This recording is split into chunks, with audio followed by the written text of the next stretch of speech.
കൂട്ടുകാരെ തിരഞ്ഞെടുക്കുമ്പോ പൊന്നു ചെറുപ്പക്കാരെ നരകത്തിലോട്ട് കൊണ്ടുപോകുന്ന പരലോകത്ത് വളച്ചു കളയുന്ന കൂട്ടുകാര് നിനക്ക് വേണ്ട. അല്ലാഹു നല്ല കൂട്ടുകാരെ അല്ലാഹു നൽകി അനുഗ്രഹിക്കുമാറാകട്ടെ. അല്ലാഹു നൽകി അനുഗ്രഹിക്കുമാറാകട്ടെ. ഏറ്റവും നല്ല കൂട്ടുകാരൻ ആരാ? ഉമർ റളിയല്ലാഹു തആല ഉബയ്യ് ഇബ്നു കഅബ് റളിയല്ലാഹു അൻഹുവിനോട് ചോദിച്ചു, ഉബയ്യെ ഏറ്റവും നല്ല കൂട്ടുകാരൻ ആരാ? അപ്പോൾ ഉബയ്യ് റളിയല്ലാഹു തആല പറഞ്ഞു, എനിക്ക് വേണ്ടി നീ ദുആ ചെയ്യണേ എന്ന് ഓർമ്മിപ്പിക്കാതെ നിനക്ക് വേണ്ടി അറിഞ്ഞു ദുആ ചെയ്യുന്നവനാരോ അവനാണ് നിന്റെ ഏറ്റവും നല്ല കൂട്ടുകാരൻ എന്ന് ഉബയ്യ് ഇബ്നു കഅബ് റളിയല്ലാഹു അൻഹു. എനിക്ക് വേണ്ടി ദുആ ചെയ്യണേ എന്ന് പറയാതെ തന്നെ ഓർത്ത് ദുആ ചെയ്യുന്നവൻ അവനാണ് ഏറ്റവും നല്ല കൂട്ടുകാരൻ. അപ്പൊ അങ്ങനെ നോക്കുമ്പോൾ നിങ്ങളുടെ ഏറ്റവും നല്ല കൂട്ടുകാരൻ ഞാനാ. അല്ലെ ഇന്നലെ എറണാകുളത്ത് നിങ്ങൾക്ക് വേണ്ടി നിങ്ങൾ ആരെങ്കിലും പറഞ്ഞിട്ടാണ് ഞാൻ ദുആ ചെയ്തത്? അപ്പോൾ നിങ്ങൾ എൻ്റെ നല്ല കൂട്ടുകാരനാവണം. ആവോ? അങ്ങനെയാണ്. നിങ്ങൾ ഈ വാത് കഴിഞ്ഞ ഉസ്താദെ കബീർ ഉസ്താദിന് ആരോഗ്യം കിട്ടണം അവസാനമൊക്കെ നിങ്ങൾ ആരെങ്കിലും പറയണ്ട. പണ്ട് നല്ല കൂട്ടുകാരുണ്ട്. അള്ളാഹു നല്ല കൂട്ടുകെട്ടിൽ പെടുത്തട്ടെ. ഒരുമിച്ച് കൂടെ നല്ല കൂട്ടുകാർ ജീവിച്ചിരിക്കുന്നിടത്ത് ബറക്കത്തുണ്ടാവും, മോശമായ കൂട്ടുകാർ ജീവിച്ചിരിക്കുന്നിടത്ത് അദാബുണ്ടാകും. ഖുർആൻ രണ്ടും ഖുർആനാണ്. പക്ഷെ അത് ഓരോന്നോരോന്നായിട്ട് പറയാം. അള്ളാഹു സ്വീകരിക്കട്ടെ, അള്ളാഹു സ്വീകരിക്കട്ടെ. അതുകൊണ്ട് ഖുർആൻ ആദ്യം പറയുന്നു പിശാച് മനുഷ്യനെ ചതിച്ചത് കൂട്ടുകാരന്റെ രൂപത്തിലാണ്. അതുകൊണ്ട് സഹോദരങ്ങളെ നല്ല കൂട്ടുകാരെ തിരഞ്ഞെടുക്കണം. എന്ത് കൂട്ടുകാരെ? നല്ല കൂട്ടുകാരെ തിരഞ്ഞെടുക്കണം. ഒരാൾക്ക് നല്ല കൂട്ടുകാരെ കിട്ടി, പക്ഷെ അത് കൈവെള്ളയിൽ കിട്ടിയിട്ട് അവൻ കളഞ്ഞു. ഖുർആനിൽ 3 ആയത്തിറങ്ങിയത് അവന്റെ പേരിലാണ്. ഒരു നല്ല കൂട്ടുകാരനെ തിരഞ്ഞെടുക്കാൻ പറ്റി, അവസരം കിട്ടി, പക്ഷെ ആ നല്ല കൂട്ടുകാരെ തള്ളിക്കളഞ്ഞവൻ അവനാണ് ലോകത്തിലെ ഏറ്റവും വലിയ ഹതഭാഗ്യവാൻ എന്ന അല്ലാഹുവിന്റെ ഖുർആൻ. അതുകൊണ്ട് നല്ല കൂട്ടുകാരെ തിരഞ്ഞെടുക്കി. അള്ളാഹു അങ്ങനെ ആക്കട്ടെ. ഖുർആൻ കൂട്ടുകെട്ടിന് വലിയ പ്രാധാന്യം നൽകിയിട്ടുണ്ട്. ഒരു നല്ല കൂട്ടുകാരെ തിരഞ്ഞെടുക്കാൻ പറ്റി, അവസരം പ്രയോജനപ്പെടുത്തിയില്ല, അവൻ നാളെ ആഖിറത്തിൽ കൈ കടിച്ചു കൊടുക്കേണ്ടി വരുമെന്ന് വിശുദ്ധ ഖുർആൻ. എന്റെ പൊന്നു സഹോദരിമാരെ, നല്ല കൂട്ടുകാരെ തിരഞ്ഞെടുക്കുക. അള്ളാഹുവിന്റെ ഖുർആൻ തന്നെ പറഞ്ഞില്ലേ, എല്ലാരോടും കൂട്ടുകൂടാൻ പാടില്ല. കേരളത്തിലെ ഏത് പെൺവാണിപ്പത്തിന്റെ കഥ വേണമെങ്കിലും നിങ്ങൾ എടുത്തോളി. ഏത് പെണ്ണിനെയും കൂട്ടിക്കൊടുത്താൽ അവളുടെ കൂട്ടുകാരിയാ, അല്ലേ? ആണല്ലോ കൂട്ടിക്കൊടുത്തത്. ചുമ്മാ പെണ്ണുങ്ങളെ ഇങ്ങനെ വിട്ടിട്ട് വീട്ടിലിരുന്ന കാര്യം പോകും. അവള് വേറെ എവിടെയെങ്കിലും പോകും. നമ്മൾ പള്ളത്തെ പള്ളിയിൽ കരുതിട്ട് ഇന്ന പോലെ റജീകിലെ കാതറെന്നും പറഞ്ഞിരിക്കേണ്ടി വരും. കൂട്ടുകെട്ടിനെ ഖുർആൻ വളരെ വിശാലമായി പറയുന്നുണ്ട്. നിങ്ങൾ എന്താ കരുതിയത്? ഇതൊരു വിശാലമായ വിഷയമല്ലേ? എത്ര പെണ്ണുങ്ങളാ പെണ്ണുങ്ങളുടെ കൂടെ പോകുന്നത്? എത്ര പെൺവാണിഭമാ നടക്കുന്നത്? എത്ര കുടുംബമാ തകരുന്നത്? അള്ളാഹുവിന്റെ ഖുർആൻ പറഞ്ഞ സ്ത്രീകളെ പ്രത്യേകിച്ച് മനസ്സിലാക്കിക്കോളീൻ. എല്ലാ പെണ്ണുങ്ങളും എല്ലാ പെണ്ണുങ്ങളോടും കൂട്ടുകൂടി കൂടാവോ? എല്ലാ പെണ്ണുങ്ങളും എല്ലാ പെണ്ണുങ്ങളോടും കൂട്ടുകൂടാൻ പാടില്ല. ഖുർആൻ സൂറത്തുൻ നൂർ, ഞാനീ പറയുന്ന മുഴുവനും ഖുർആനാണ്. ഒരു പെണ്ണോട് ആരോടൊക്കെ സഹവസിക്കാം എന്ന് പറയുമ്പോൾ അള്ളാഹുവിന്റെ ഖുർആൻ പറയുന്നുണ്ട്, ഇല്ലാലി ബുഊലത്തിഹിന്ന ഔ ആബായി ബുഊലത്തിഹിന്ന ഔ അബിനായി ബുഊലത്തിഹിന്ന ഔ ബനീ ഇഖ്വാനിഹിന്ന ഔ ബനീ അഖവാത്തിഹിന്ന ഔ നിസായിഹിന്ന.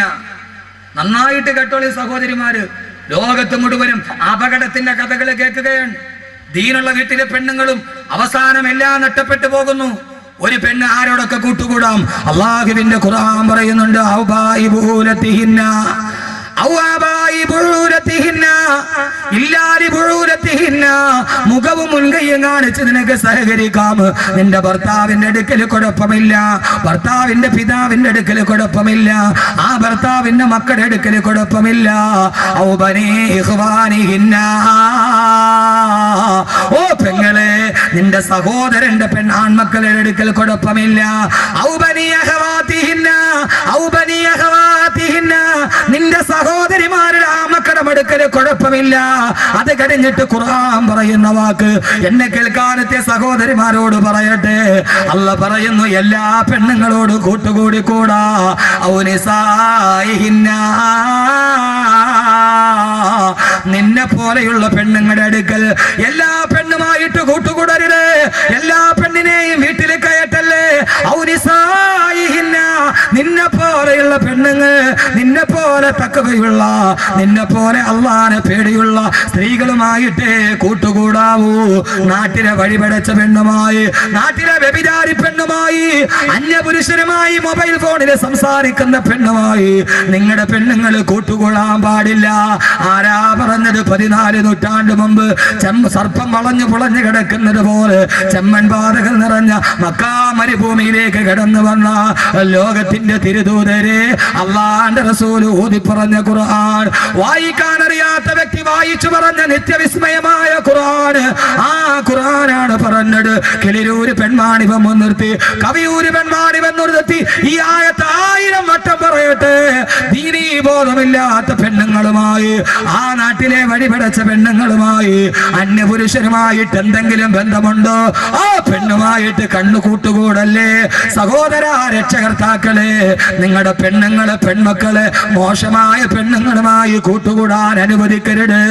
ഉമർ റളിയല്ലാഹു തആല അൻഹു ഈജിപ്തിലെ ഗവർണറായ അംർ ഇബ്നു ആസ് റളിയല്ലാഹു അൻഹുവിന് കത്തെഴുതി, അംറേ മിസ്രിലെ ദീനുള്ള തഖ്വയുള്ള പെണ്ണുങ്ങൾ ആ നാട്ടിലെ വഴിപടച്ച പെണ്ണുങ്ങളുമായി കുളിക്കടവിൽ പോകുന്ന വാർത്ത ഞാൻ അറിഞ്ഞിട്ടുണ്ട്. വഴിപടച്ച പെണ്ണുങ്ങളുമായി കുളിക്കടവിൽ പോകരുതെന്ന് മുഅ്മിനത്തുകളായ പെണ്ണുങ്ങളോട് പറയണമെന്ന് ഉമർ റളിയല്ലാഹു അൻഹു അംർ ഇബ്നു ആസ് റളിയല്ലാഹു അൻഹുവിന് കത്തെഴുതിയെങ്കിൽ എന്റെ പ്രിയപ്പെട്ട സഹോദരാ, എന്റെ പ്രിയപ്പെട്ട സഹോദരി, നമ്മുടെ പെൺമക്കളുടെ കൂട്ടുകെട്ട് നിയന്ത്രിക്കണം. അവളാണ് വഴി പഠിപ്പിക്കുന്നതെങ്കിൽ അള്ളാന്റെ ഖുർആൻ പറയുന്ന നല്ല കൂട്ടുകാരെ പാടുള്ളൂ, നല്ല കൂട്ടുകാരെ പാടുള്ളൂ, നല്ല കൂട്ടുകാരെ പാടുള്ളൂ എന്ന് അള്ളാന്റെ വിശുദ്ധ ഖുർആൻ. ഒരു നല്ല കൂട്ടുകാരനെ തെരഞ്ഞെടുക്കാൻ കഴിഞ്ഞു. ഈ യുവാക്കൾ ഒരുമിച്ച് കൂടിയത് നന്മയ്ക്ക് വേണ്ടിയല്ലേ? ഈ യുവാക്കൾ ഒരുമിച്ച് കൂടിയത് നല്ലതിന് വേണ്ടിയല്ലേ? അവരെ നല്ല കൂട്ടുകാരല്ലേ? ആ കൂട്ടുകെട്ട പള്ളം പ്രദേശത്തിന്റെ ഈ കൂട്ടുകാർ അല്ലാഹു നിലനിർത്തി കൊടുക്കുമാറാകട്ടെ. ഈ കാസർഗോഡ് എനിക്ക് എത്രയോ കൂട്ടുകാരുണ്ട്. ഒരു 4 കൂട്ടുകാരെ എനിക്കറിയാം. ഉസ്താദേ, ഏറ്റവും വലിയ തെറ്റിലോട്ട് കടന്നു പോകുന്ന, മദ്യവും പെണ്ണും കൺമുന്നിൽ കിടക്കുന്ന ഗോവ നഗരത്തിലാണ് ഞങ്ങൾ താമസിക്കുന്നത്.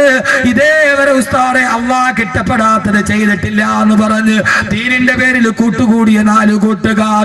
സഹോദരങ്ങളെ, എന്റെ വീട്ടിലോട്ട് സഞ്ചരിക്കുന്ന 12 മണിക്കൂറിന്റെ ഉള്ളിൽ അവരെന്നോട് പറഞ്ഞു, ഉസ്താദേ ദീനിനു വേണ്ടി ഞങ്ങൾ ചേർന്ന് നിന്നവരാ.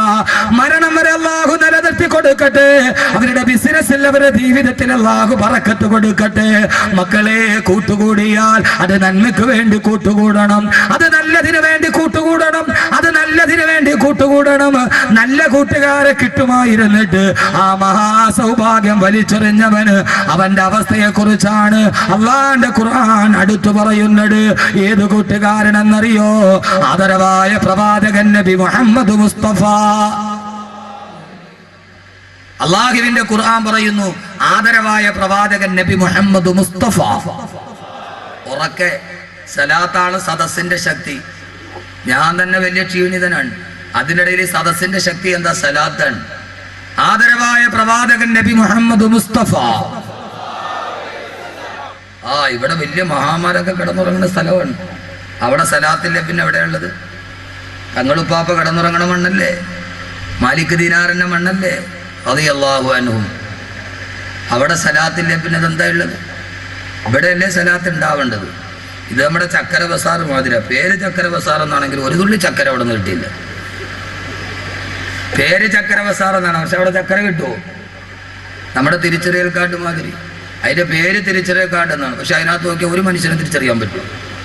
സ്വന്തം ബാപ്പാനെ തിരിച്ചറിയാൻ പറ്റില്ല. അതിനകത്ത് നോക്കിയാൽ തിരിച്ചറിയൽ കാർഡ്, പേര് തിരിച്ചറിയൽ. ഇപ്പൊ ചക്കര ബസാർ.